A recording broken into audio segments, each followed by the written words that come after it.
विरोध क्यों किया है धर्म में? हर धर्म में, जितने भी धर्म है, सब में नशे का विरोध किया गया है। क्यों किया गया है? उसका कारण है बेहोशी।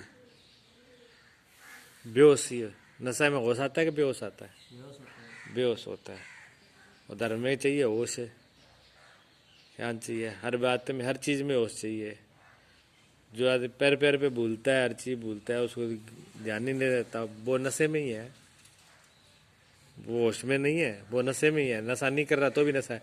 नशा जब बिना नशे के वो बार बार भूल करता है, तो जब नशा हो जाएगा तब क्या करेगा? जब नशा किया होगा फिर तो भी उससे कोई आशा ही नहीं है कि वो काम कोई कर लेगा सही है। कई लोग नशा करके ध्यान लगाते हैं, वो ध्यान थोड़ी लगता है, बेहोशी होती है, बस मन बुद्ध काम करना छोड़ जाता है, दिमाग शून्य हो जाता है, तो सोचते हैं हाँ बस हो गए समाधि में। वो कोई समाधि है? समाधि वाला नशा जो है वो नशे वाली कोई समाधि नहीं है। समाधि वो है जो बिना होश में हो। इसलिए धर्म के जितने नशे हैं, मदहोश करें, वो होश में लाने वाले नशे। धर्म का भी नशा है, धर्म का नशा सबसे बड़ा धर्म का नशा है, वो आदमी को होश में कर देता है। नानक देव जी कहते हैं न, जेते नशे संसार के उतर जात प्रभात। जितने भी नशे हैं संसार के, वो शाम को करो सोए उतर जाते हैं। शाम ने बोले टल्लू होके सोते हैं, है? और सुबह तक का मुंह ऐसे होता है जैसे कोई रात को हंडी का तेल हंडी का तेल पिला के सोया हो इसको। राबड़ी वाला तो फिर भी बस्ती से उठेगा, राबड़ी तो सेहत के लिए अच्छी होती है। लेकिन सुबह ऐसे होता है जैसे जुत्ती मार के सोया हो और सुबह जुत्ती मार के खड़ा किया हो, मुंह ऐसे खड़ा हो जाएगा, है? तो बोस जेते न से संसार के उतर जात प्रभात, नाम खुमारी नानका चढ़ी रहे दिन रात। खुमारी मैंने नशा होता है, नाम का नशा जो है, जिसको नाम का नशा लग गया, परमात्मा का नशा लग गया, सत्य का नशा लग गया, जिसको होश, वो फिर एक बार चढ़ जाए तो फिर दिन रात उतरती नहीं है, वो मदमस्त हो जाता है। होश, मद मैंने नशा, होश में नहीं, होश कहते हैं मदमस्त है। मद मैंने तो नशा होता है और होश में नहीं, होश हो गया। तो वो नशा जो होश पैदा कर दे, जो होश हो, गिरे नहीं जो गिरते को भी उठा दे, गिरे नहीं जो गिरते को ऊपर ले जाए, वो नशा धर्म का नशा है, वो परमात्मा का नशा, इस रास्ते वाला नशा वो है। जाम पे, संत ने कहा जाम पे जाम पीने से क्या फायदा, सुबह शाम को पी सुबह उतर जाएगी। अरे सतगुरु के चरणों में बैठ कर पी के तो देख, सतगुरु की आंखों से पी के देख, पूरी जिंदगी नशे में गुजर जाएगी, पूरी पूरी जिंदगी नशे में उड़ जाएगी। और वो नशा क्या है जो एक आया और चला गया, मस्ती मस्ती। एक संत ने कहा मस्ती मस्ती सब कोई कहे, मस्ती का आना मुश्किल है, और मस्ती एक बार आ गई तो फिर मस्ती का जाना मुश्किल है। फिर मस्ती का जाना मुश्किल है। ये मस्ती है एक बार चढ़ गई जिसको, फिर वो उतरती नहीं है। मीरा कहती है अरे मैं तो प्रेम दीवानी, मैं तो प्रेम दीवानी, दीवानी मेरे को नशा है प्रेम का, दीवानापन है, मेरा दर्द न जाने को। मैं अपनी उस दर्द उसमें, वो नशा ऐसा है जिसमें मैं मस्त हूँ, वो दीवाना करने वाला है। फिर कितने लोगों ने समझाया राजघराने में ये है वो है, मीरा को नहीं जाना चाहिए, तो साधु में बैठती है? सास कहती है तो कुल का नाश करने वाली है, मीरा कहे कुल नासी रे, मीरा को कुल का नाश करने वाली बता रही है। तो क्या किसी की सुनी? उसको सुनते ही नहीं, वो मस्त हो गई नशे में। जैसे शराब का नशा पिया हो, जिसने फुल शराब पी हो, उस आदमी को समझाए क्या समझेगा वो? उसको समझाना व्यर्थ है, क्योंकि वो उसके अंदर जा ही नहीं रहा। इसी प्रकार जो जिसको धर्म का नशा चढ़ गया हो, जो परमात्मा के प्रेम में भी रंग गया हो, उसको कहो ना कहो फिर एक बराबर है। इधर से कहा इधर से चला गया, उसको असर नहीं होता इन चीज़ों को। और जब तक इस रास्ते पर चलने वाले व्यक्ति को संसार की बातें असर करती हों, लोग क्या कहेंगे, तुम पूजा कर रहे हो, तुम भगत हो गए, तुम परमात्मा रहते, तो समझो वो अभी इस रास्ते पर लगा ही नहीं, अभी चला ही नहीं वो। हाँ, वे तो मीरा की तरह कहते हैं, संतन के ढिंग बैठ बैठ लोक लाज खोई, कि अब तो इन बावड़ों के साथ बैठ बैठ के मैं बावड़ी हो गई, लोक लाज इनको ही नहीं है, ये भी बिगड़े हम भी बिगड़े। कबीर साहब ने कहा कि हम मोसन बिगड़े ना कोई, जैसे हम बिगड़े हैं वैसा और कोई ना बिगड़े, क्यों हम तो बिगड़ चुके हैं, अब संसार के काम के नहीं रहे, अब तो उसी के काम के हैं।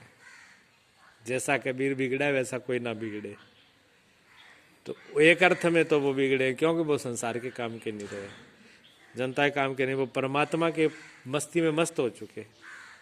ये मस्ती ऐसी है माता जिसको नाम की मस्ती, प्रेम की मस्ती, यानी कि मस्ती लग गई, वो उसमें होश में, उसके अंदर होश भी है और मदहोश भी है, नशा भी है। फिर इधर से दीवारें बंद हो जाती हैं, इधर का सुनना बंद हो जाता है, उसमें इतना मस्त हो जाता है। तो जो व्यक्ति इसमें मस्त हो गया हो, उसके फिर लोग क्या कहेंगे, लोग क्या सोचेंगे, ये बातें सारी बेकार की हो जाती हैं। जब तक ये कहें तब तक तो समझो हम लगे ही नहीं है इस रास्ते पर। इसलिए सभी धर्मों ने, मैंने कहा, नशे का विरोध किया। नशे का विरोध करने का मतलब यही है कि आदमी जितने ये संसार के नशे आदमी को बेहोशी की तरफ ले जाते हैं, उसमें ले जाते हैं, समझ पैदा नहीं करते, विवेक पैदा नहीं करते। और इस रास्ते में इतना होश चाहिए कि नींद में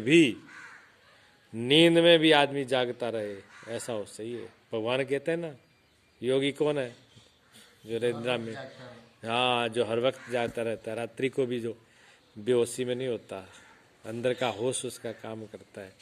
आत्म तल पर, शिव तल पर, वो सनातन तल पर, वो बोध के तल पर जागृति रहती है, क्योंकि वो चेतना बड़ा चेतना है, वहाँ कभी अचेतन होता ही नहीं। वो तो जो चेतन का तल है वो कभी अचेतन नहीं होता। जैसे सूर्यो कभी भी अंधेरा नहीं होता, लेकिन उसके सामने बादल आ जाए तो छिप जाता है, लेकिन मिटता थोड़ी है, सूर्य कभी नहीं मिटता। इसी प्रकार चेतनता, होश कभी नहीं मिटता, उसके ऊपर पर्दा आ जाता है, कामनाओं का, इच्छाओं का, वेतोकांक्षाओं का, मन बुद्धि का ये पर्दा है। ये पर्दे से मालूम पड़ता है चेतना खत्म हो गई, खत्म नहीं होती, दब जाती है, वो काम फिर भी करती है। ऐसा कोई क्षण नहीं होता जब वो काम ना करे, वो हर पल 24 घंटे हर श्वास पर काम करती है, उसके बगैर तो जीना ही नहीं। लेकिन उसको दबाया जा सकता है, मिटाया नहीं जा सकता। और दबा हुआ कब तक रहेगा, कभी न कभी तो आएगा ही, और आता ही रहता है, बार बार झलक देता है। लेकिन इंसान इतना बेवकूफ़ है, उसको बार बार दबाता है, क्योंकि उसको दबाने में ही वो अपने को सुखी समझता है ना। जब आदमी बेचैन होता है तो क्या सोचता है, नशा कर लें, थोड़ी देर भूल जाएं, दुनिया भूल जाएं, अपने आप को भूल जाएं, तो समझो हम आनंद में आ गए।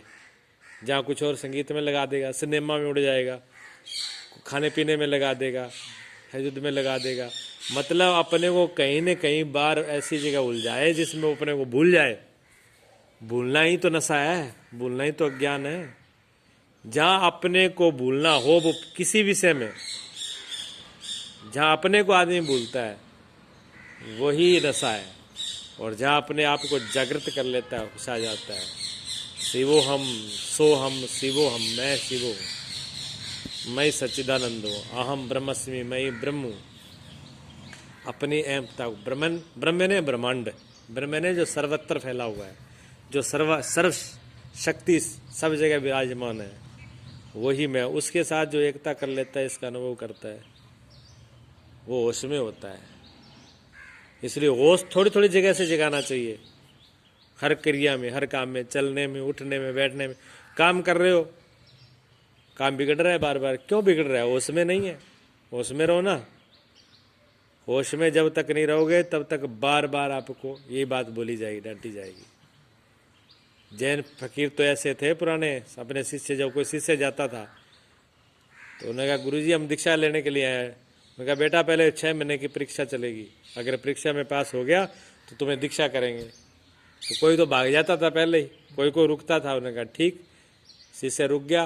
गुरु ने कहा ठीक है, रुक जाइए और हमारी परीक्षा में अगर पास हो जाओगे तो दीक्षित कर देंगे। उन्होंने कहा ठीक है। अब उन्होंने शुरुआत की, उन्होंने कहा ध्यान लगाओ, ध्यान की विधि बता दी। क्या विधि? होश में रहना है, बस होश में रहना और आंख बंद करके बैठा हो। मैं आ करके पास में आपको, जैसे पास में आता हूँ, आपको पता होना चाहिए कि मैं पास में आया। गुरु ने कहा शिष्य को, उन्होंने कहा ठीक, अगर नहीं मालूम तो मैं थप्पड़ मारूंगा। उन्होंने कहा कोई बात नहीं। और उसने कहा है तो गड़बड़ी। अब वो ध्यान लगा के जैसे बैठते गुरु आए, अगर वो होश में नहीं है तो थप्पड़ पड़ जाता। एक दो बार तो उसको बुरा भी लगा, यहाँ पिटाई भी होती है, गुरु अच्छा है। फिर वो समझने लगा कि हाँ गुरु, तो गुरु जैसे आते तो थोड़ा सा आवाज़ करके पैर बजा करके उससे आते। तो गुरु ने कहा ठीक है, अब तुम एक क्लास पास कर गए, अब दूसरी क्लास शुरू हो रही है, अब मैं डंडा लेकर के आऊँगा, थप्पड़ नहीं मारूंगा, अगर अब गलती करी तो डंडा पड़ेगा। उन्होंने कहा ठीक है गुरुजी। अब गुरुजी वैसे आते, डंडे का उपयोग किया उसमें। वैसे जब डंडा होश में आया तब गुरुजी ने कहा अब सचेत हो जाओ, अब मैं डंडा नहीं, अब तो मेरे हाथ में तलवार होगी, सीधी तुम्हारे गर्दन पर चलेगी अगर वो रहा। अब वो पूरा भी, उसने कहा अभी तक तो पिटाई से बच जाते, लग जाती, जिंदगी से तो नहीं जाते, और अब सो सीधी तलवार चलेगी, जिंदगी से हाथ धो बैठेंगे, तो पूरे चेतता में रहता। तो उन्होंने कहा ठीक, उसमें पास हो गए। तो गुरुजी ने कहा अब इसमें तो पास हो गया, लेकिन अब ये बात सुनो, अब ये प्रयोग रात्रि को होगा, मैं कभी भी आ सकता हूँ और सोते पर भी आ सकता हूँ। मेरे आने से, कमरे में घुसने से पहले अगर तुमने आवाज़ नहीं लगाई, या मेरे तलवार चलने के पहले तू बोला नहीं, तो ये तलवार तेरे सोते पर भी चल जाएगी। अब उसने कहा जागते में तभी तक तो बात ठीक थी, अब तो मामला और भी गड़बड़ हो गया। अब रात को सो रहा है तो सोने में भी इतने होश से पता नहीं गुरुजी कब आकर के ऊपर तलवार का वार कर दें। अब इतनी सचेतता से सोने लगा। अब तो हर वक्त उसको 24 घंटे इतना सचेत रहे, रात्रि को भी। तो एक दिन वो बैठा था ऐसे दिन में, बैठा बैठा गुरुजी जो है वो दूर बैठे थे ऐसे, तो उसने मन में सोचा कि गुरुजी मेरे पे इतना वो कर रहे हैं, थोड़ा सा बेहोश हुआ तो तलवार चला देंगे। गुरुजी को खुद को ही पता लगता है कि नहीं लगता, पीछे से चल करके गुरुजी से तो देखे परीक्षा करके, वो भी मन में से सोच ही रहा था, और हाथ में उसने जो है वो तलवार उसने हाथ में ली। अभी खड़ा नहीं हुआ, अभी वहाँ बैठा सोच ही रहा है। गुरुजी ने आवाज़ लगाई कि बेटा तलवार मत चला देना, मैं बूढ़ा हो गया हूँ अब। गुरु ने खड़ा होकर के माफ़ी मांगी, गुरुजी गलती होगी, क्षमा करो। अभी तो मैंने मन में ही सोचा है, तभी आपको पता चल गया। गुरु तो वही मन से ही काम करते हैं। इसलिए होश को, मैं बार बार यही कह रहा हूँ, होश को जगाओ, जागृत रहो, बेहोशी मत रहो, नशे मत रहो। जब तक